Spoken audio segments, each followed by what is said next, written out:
Et si on reprenait notre activité sur YouTube tranquillement? J'ai dit oui que j'arrêtais les critiques, ou du moins que j'allais les ralentir. Mais il n'y a pas longtemps, une série a fait son apparition sur YouTube. En fait, ça fait quelques semaines déjà, mais bon. Et je me devais d'en parler. Même si je n'ai que très peu d'influence et que ma communauté n'est pas très grande, cela ne m'empêche pas de conseiller certaines choses, et de vous inviter à découvrir la belle face de YouTube. Mesdames et messieurs, bienvenue dans les critiques YouTube, et bienvenue sur le YouTube français, le beau YouTube français.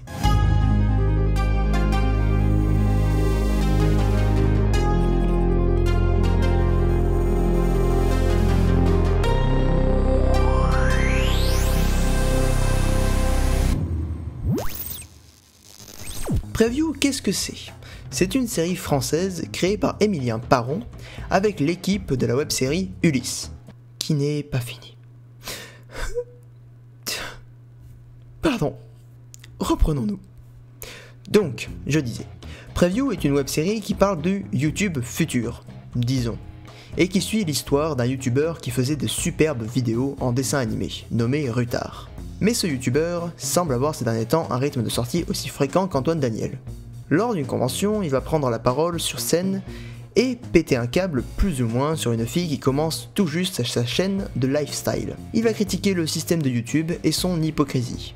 Cela va bien entendu créer des réactions dans la communauté. Après ce tollé, il va tenter de se racheter en proposant un défi avec la fille nommée Alice. Lors de ce défi, ils devront, pendant une semaine, poster une vidéo chacun par jour et à la fin, ils verront qui a fait le plus de vues.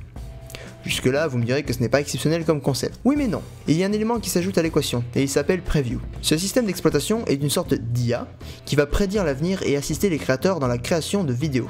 Et à l'aide de ces calculs, Preview sera capable de savoir ce qui fera le buzz ou non. Il va aller jusqu'à proposer une idée entière, et même des miniatures. Voilà pour le résumé.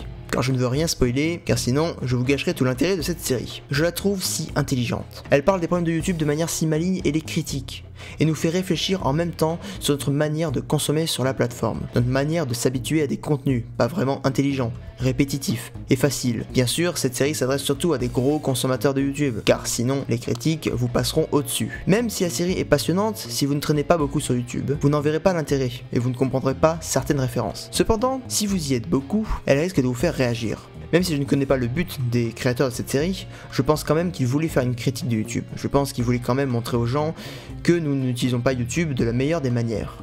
Et que en créant certaines vidéos bien trop facilement, des vidéos accessibles à tous certes, mais des vidéos beaucoup trop faciles, nous tuons petit à petit la créativité et la plateforme. Je veux dire par là que la plateforme va continuer, bien entendu, car plus les contenus sont faciles, plus il y en aura beaucoup et plus il y aura de consommateurs. Mais elle va tuer complètement l'idée qu'est YouTube à la base. Juste créer des vidéos pour se faire plaisir. Et c'est souvent ce que les gens ont oublié. Et je pense que cette série permettra à certains de réagir et de voir un peu où tout cela va. C'est tout ce que j'ai à vous dire sur cette superbe série. Je vous invite vraiment à la voir, ou au moins de regarder le premier épisode pour vous faire un avis. Ça ne sera pas une perte de temps pour vous, croyez-moi. C'était Guillaume du Quartier du Net. On se retrouve la semaine prochaine pour une nouvelle vidéo.